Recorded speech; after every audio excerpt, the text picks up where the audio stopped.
Hello, and welcome to the Dance Physio Podcast, a podcast designed to explore ideas and foster discussion around dancer health and wellness.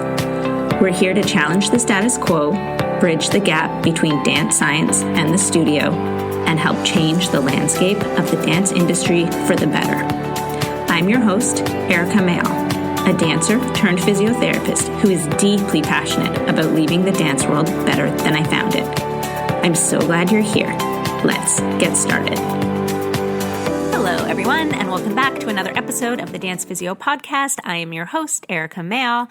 Today, we are diving into part 2 of early sport specialization. So last week was part 1 of that podcast episode. And if you have not listened to it yet, I do recommend going back and listening to it, unless you're already familiar with the concept or the theory behind early sport specialization.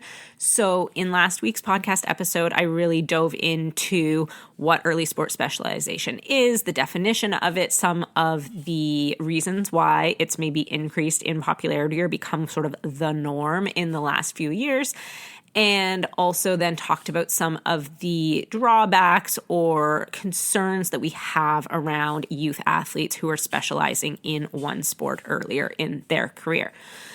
Today, I want to dive into what that looks like for dancers and some of the things we might need to take into consideration with a dance population that's maybe slightly different than a youth sport population. So if you listened to last week's podcast episode, you know that in general, we don't necessarily recommend youth athletes specializing in one sport before puberty.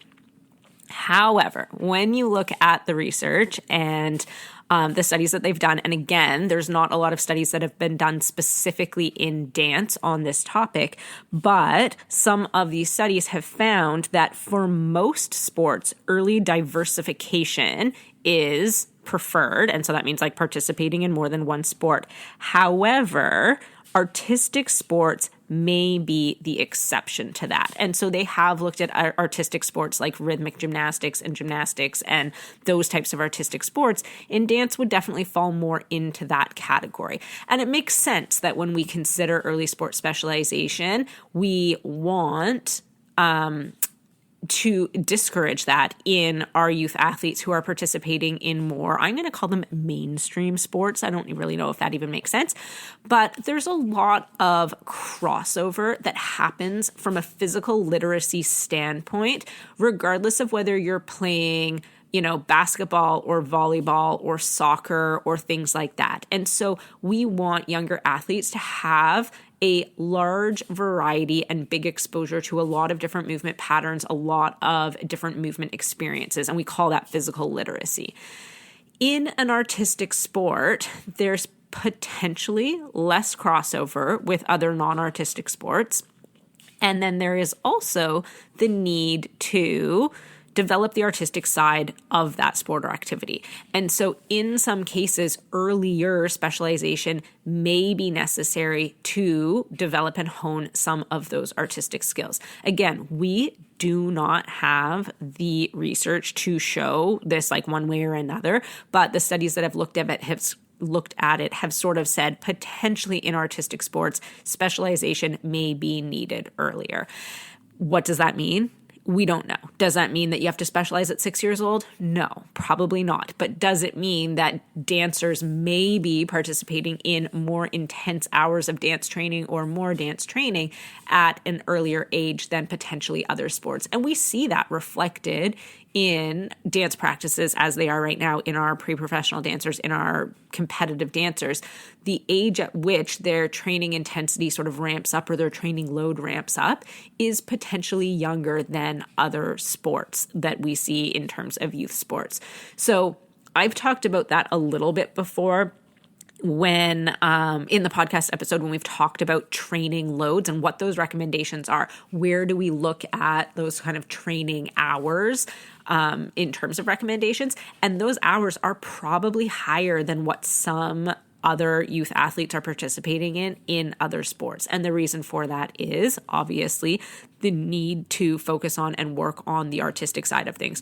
So again, we don't know the answer specifically because we just don't have that research, but there may be an argument being made for slightly earlier specialization in artistic sports than non-artistic sports. That, again, does not mean that we need our dancers to specialize when they're 6 years old. It just means that maybe we don't wait till they're 14. Maybe by the time they're 10 or 11 or 12, they're starting to ramp up their dance training. With that being said, we still don't want dancers to participate in dance at the exclusion of other activities. And so we've talked about this before as well when we've talked about cross-training and the importance of cross-training and why we want our dancers to cross-train. And in the podcast episode on, I think I've probably talked about it in the cross-training episode and then also the training load episode when we talk about how much cross-training should we be doing as dancers and what should that look like? Those recommendations in our youngest dancers literally are continue participating in other sports. So it's not even that we're saying these dancers need to participate in a structured, strength and conditioning cross-training class or whatever. We still want to encourage multi-sport participation or multi-activity participation, if we want to call it that, in our youngest dancers. So although we may need to specialize slightly earlier for artistic reasons, we still want to encourage as much diversification as we can. Challenges of this, and I realize there are many. And so when we were talking about this in the Savvy Dance Teacher course, so many of the teachers had really, really good points that they raised about the challenges of allowing dancers to participate in other things. And sometimes this comes from a dance scheduling perspective, and sometimes it comes from the other sport or activity, the kind of scheduling challenges with that. So definitely schedules and conflicting schedules can be really problematic. Obviously, our dancers, most of them go to school all day. So they're, unavailable to us for the most part between, let's say, 9 and 3, unless they're participating in like a half-day program or something. But let's say they're at school from 9 to 3. So you really only have after-school hours to work with.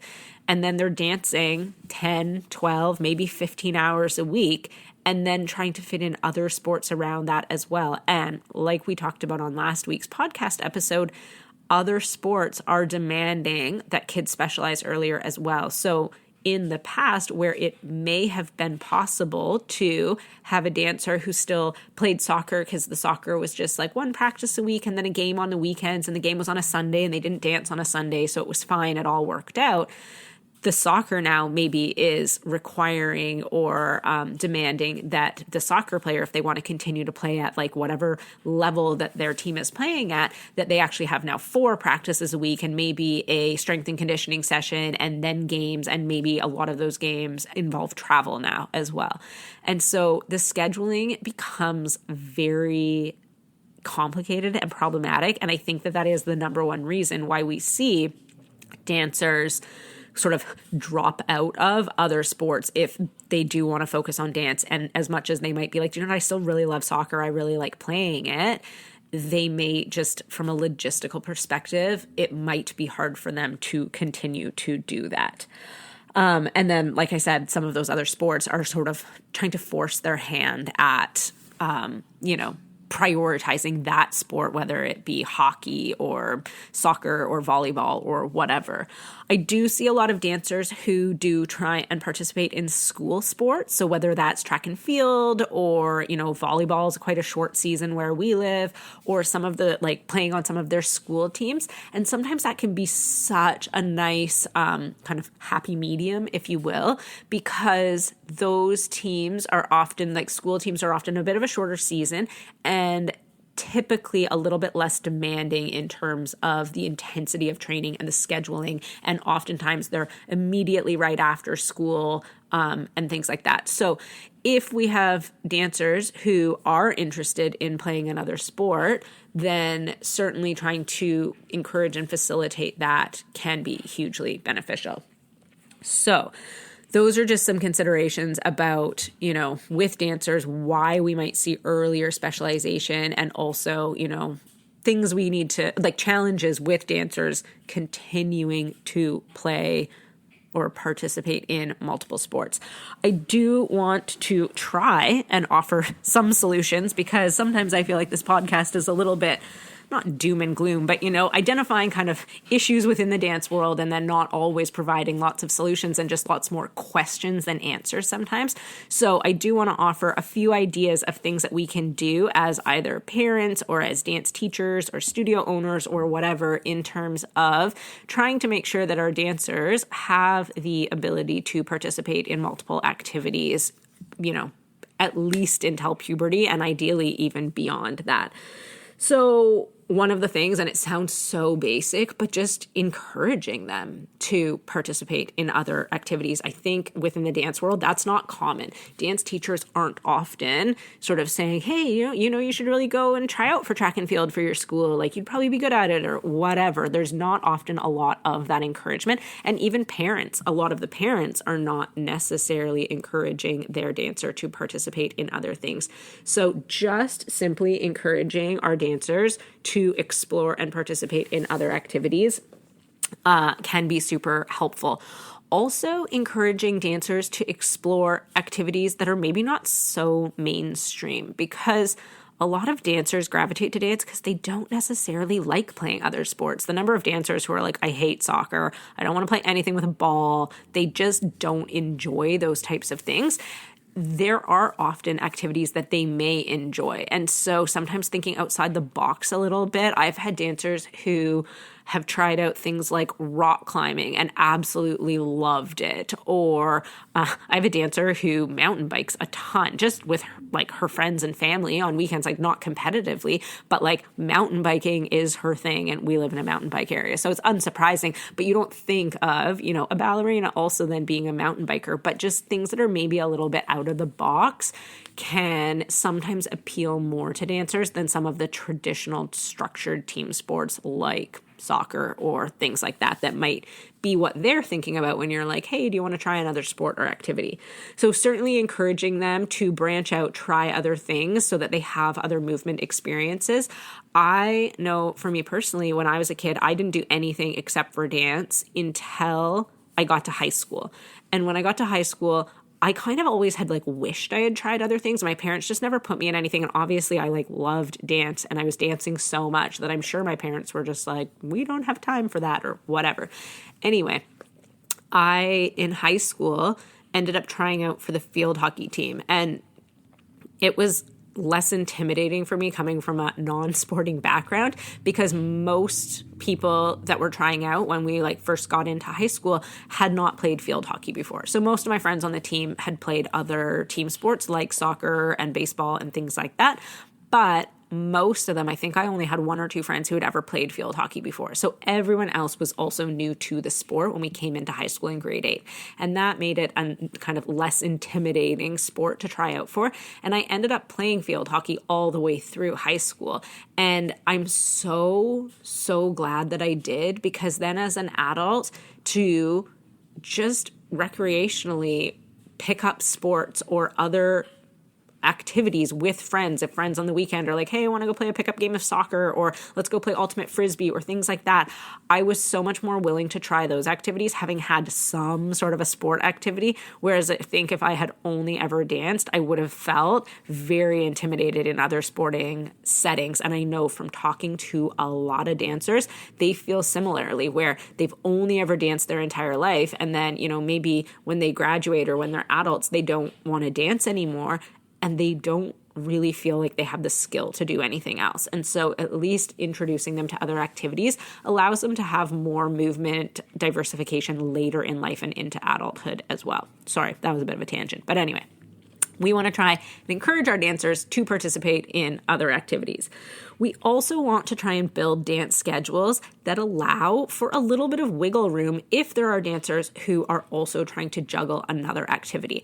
And I know as a business owner, as a studio owner, as a teacher, you cannot be having dancers missing, every single day and different dancers off doing things. I know there has to be some amount of policies and procedures in place in terms of attendance so that you can actually do choreography and things like that. But I also see studios whose policies are so rigid that they do not allow dancers to do anything outside of the studio. And they really have kind of maybe unknowingly forced those dancers to quit other activities.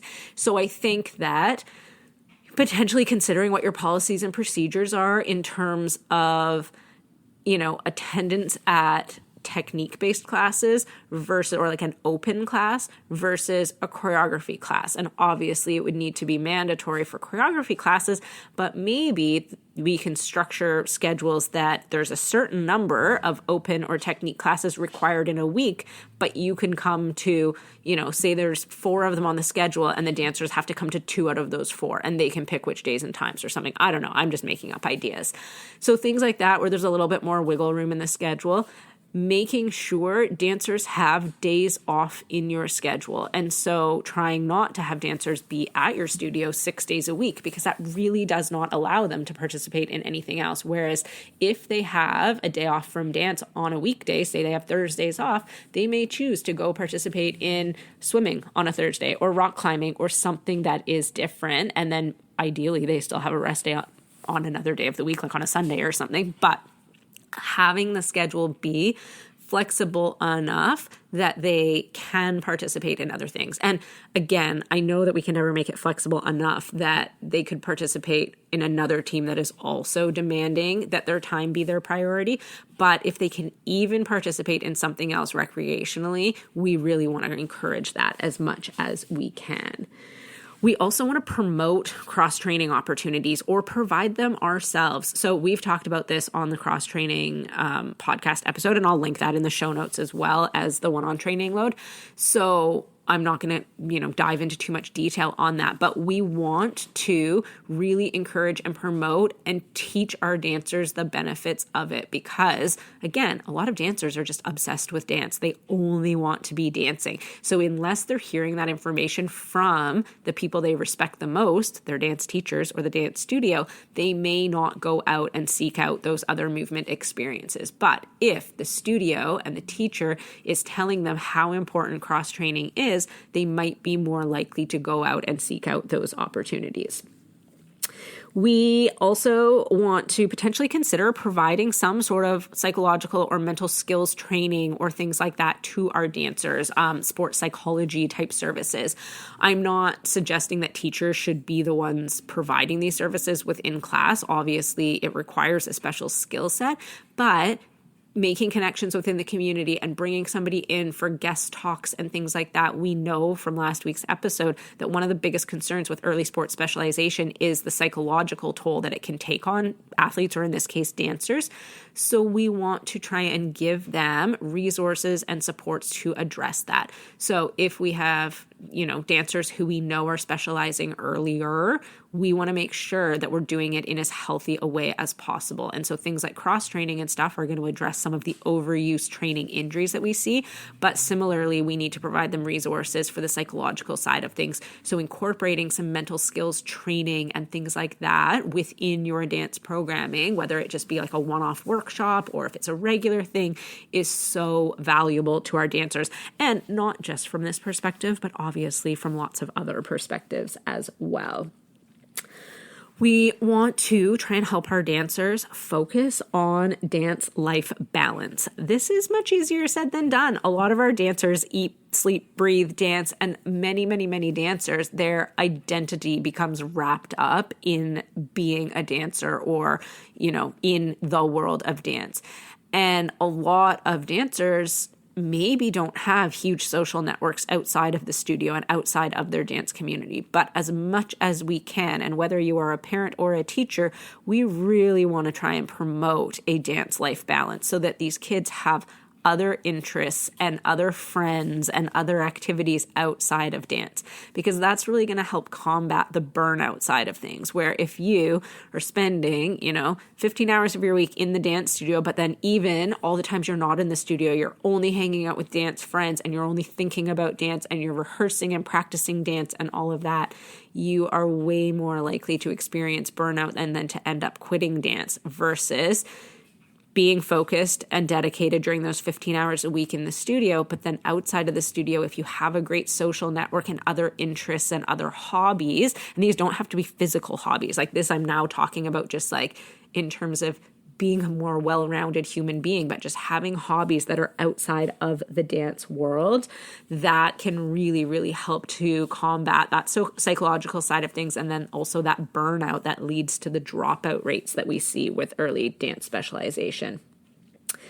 And then the last thing, and this is more so for teachers and studio owners than for parents, is we really want to be very thoughtful and mindful in how we're planning our dance training. And so I think I've talked about this before on the podcast. I've certainly talked about this before on social media, but in the dance world, there's this perception that more is better. And so we often just throw more at dancers, more classes, more rehearsals. There's a show coming up. Great. We're going to have all these extra rehearsals. There's a competition coming up. We're going to clean these dances 1,000,000 times in a row.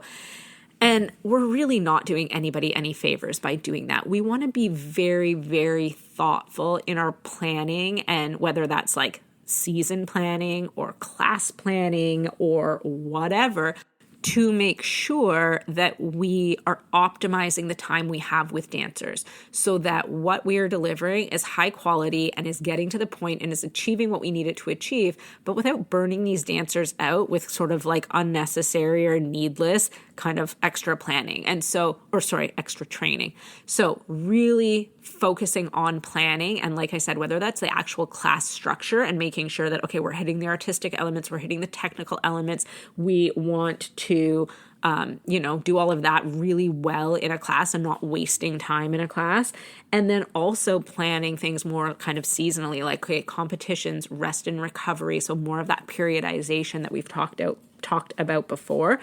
And that then allows us to have more space in our schedule to promote other hobbies, other interests, other activities for our dancers. So sometimes, again, like I said, I think the dance world just like thinks more is better, but really better is better. More is not better. We want higher quality. We want more, thoughtful planning of things. So it's not just, okay, we want these people here for more hours. If we're calling in more hours or trying to add more hours to a schedule or call extra rehearsals and stuff, there better be a very good reason that is happening, and not just because, we maybe like weren't as focused as we should have been during class, and so therefore didn't accomplish what we needed to accomplish. So those are just some things for you to think about, some ideas of how we can potentially combat some of the negative consequences of early sport specialization, because although we know that it has some downfalls and it's maybe not recommended, and we do want our athletes and our dancers to ideally participate in more diversity of movement activities, the reality is with artistic sports and with dance, we likely are specializing earlier than some other sports. And so if that is the case, and if that is happening, which at least right now that is the case, we want to make sure that we're doing as much as we can to minimize some of those negative consequences. So I hope you found that helpful in terms of giving you some ideas of some things to think about. And if anybody has any questions, or you want ideas of activities for dancers to participate in that dancers tend to like and things like that, or cross-training and stuff like that, please reach out. I love chatting with all of you guys who listen to the podcast. And yeah, this is obviously a topic that I feel passionately about, let's put it that way. So it's always something I'm happy to sort of chat with and try and brainstorm ways that we can support our dancers and still excelling in dance, but minimizing some of those negative consequences. So I hope you found that helpful. Thank you so much for listening. As always, I appreciate your support so much. If you found these last 2 episodes on early sport specialization helpful, I would really love it if you would share them with somebody who you also think they would benefit. And it doesn't even have to be somebody within the dance community, because this information, at least the first podcast episode last week, part 1, applies to anybody who has a kid who's participating in sport or activity. So it is not just obviously applicable to dance, but it's youth sport in general. So I would appreciate it so much if you would share that podcast episode with anybody who you think might find it useful so that their children and all youth athletes have an opportunity to diversify their sport experiences. And as always, I hope you have a great rest of your day.